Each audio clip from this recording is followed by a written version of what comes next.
Is there anyone else that has any questions? I have one unasked question here. Do you believe that the Dixon IV, and I suppose that's not intravenous, but that's what I translated it as, is biased or unbiased? Why?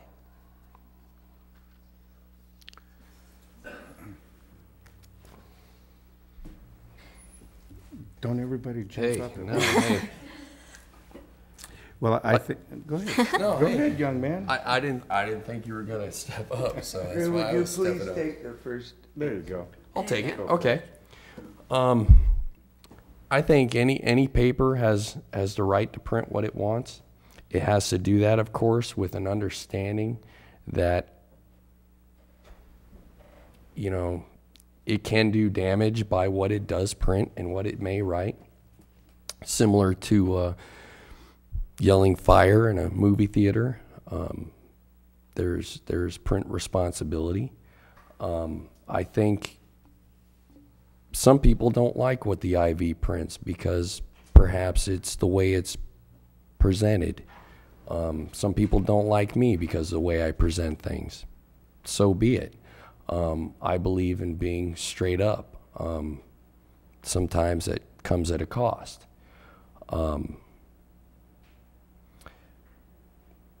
But no, I don't think the IV is biased. Well, I'd like to start by saying that I don't think that necessarily the press can print whatever they want. I think that they have the right to print facts and truths.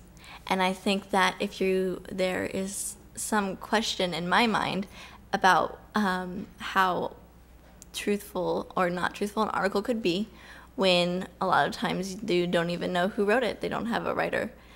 I don't see that a lot of times there are opinions represented as facts when they aren't facts. And I think that people should take everything they hear from the press with a grain of salt. But I think that the press should print the facts and represent them as facts, and print their opinions and represent them as opinions.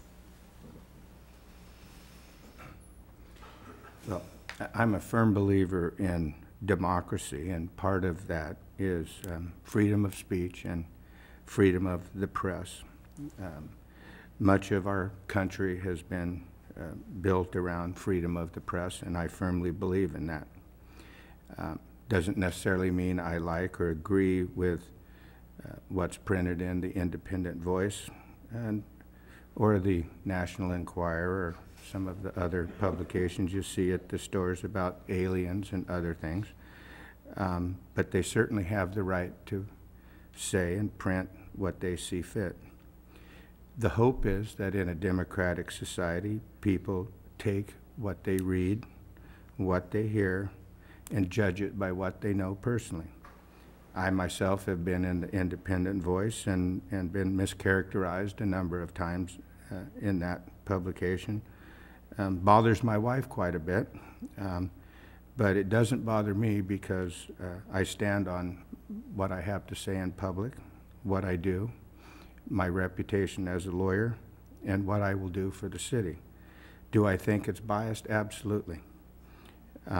It is biased, but it is a publication that is rightfully published based on the laws of this country.